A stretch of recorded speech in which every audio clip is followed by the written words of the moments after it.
Saddam Hussein must not be allowed to threaten his neighbors or the world with nuclear arms, poison gas, or biological weapons.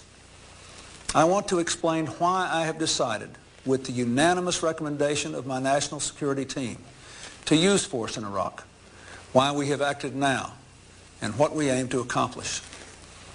6 weeks ago, Saddam Hussein announced that he would no longer cooperate with the United Nations weapons inspectors, called UNSCOM.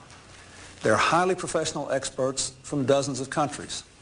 Their job is to oversee the elimination of Iraq's capability to retain, create, and use weapons of mass destruction, and to verify that Iraq does not attempt to rebuild that capability. The inspectors undertook this mission first 7.5 years ago, at the end of the Gulf War, when Iraq agreed to declare and destroy its arsenal as a condition of the ceasefire. The international community had good reason to set this requirement. Other countries possess weapons of mass destruction and ballistic missiles. With Saddam, there's one big difference.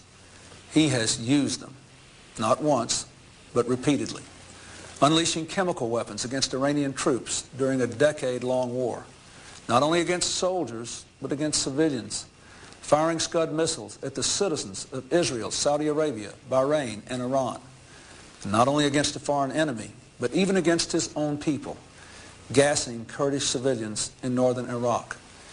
The international community had little doubt then, and I have no doubt today, that left unchecked, Saddam Hussein will use these terrible weapons again. This situation presents a clear and present danger to the stability of the Persian Gulf and the safety of people everywhere. The international community gave Saddam one last chance to resume cooperation with the weapons inspectors. Saddam has failed to seize the chance, and so we had to act, and act now.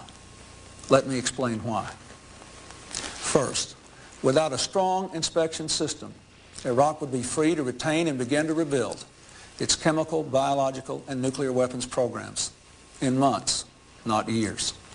Second, if Saddam can cripple the weapons inspection system and get away with it, he would conclude that the international community, led by the United States, has simply lost its will. He will surmise that he has free rein to rebuild his arsenal of destruction. And someday, make no mistake, he will use it again as he has in the past. Third, in halting our airstrikes in November, I gave Saddam a chance, not a license. If we turn our backs on his defiance, the credibility of U.S. power as a check against Saddam will be destroyed. We will not only have allowed Saddam to shatter the inspection system that controls his weapons of mass destruction program, we also will have fatally undercut the fear of force that stopped Saddam from acting to gain domination in the region. That is why, on the unanimous recommendation of my national security team, including the Vice President, the Secretary of Defense, the Chairman of the Joint Chiefs of Staff, the Secretary of State, and the National Security Advisor, I have ordered a strong, sustained series of airstrikes against Iraq. They are designed to degrade Saddam's capacity to develop and deliver weapons of mass destruction, and to degrade his ability to threaten his neighbors. At the same time, we are delivering a powerful message to Saddam. If you act recklessly, you will pay a heavy price. We acted today because, in the judgment of my military advisors, a swift response would provide the most surprise and the least opportunity for Saddam to prepare.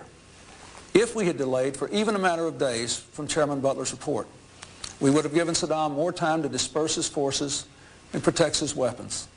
The decision to use force is never cost-free. Whenever American forces are placed in harm's way, we risk the loss of life.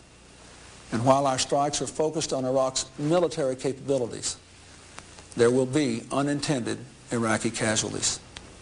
Indeed, in the past, Saddam has intentionally placed Iraqi civilians in harm's way in a cynical bid to sway international opinion. We must be prepared for these realities. At the same time, Saddam should have absolutely no doubt. If he lashes out at his neighbors, we will respond forcefully. Heavy as they are, the cost of action must be weighed against the price of inaction.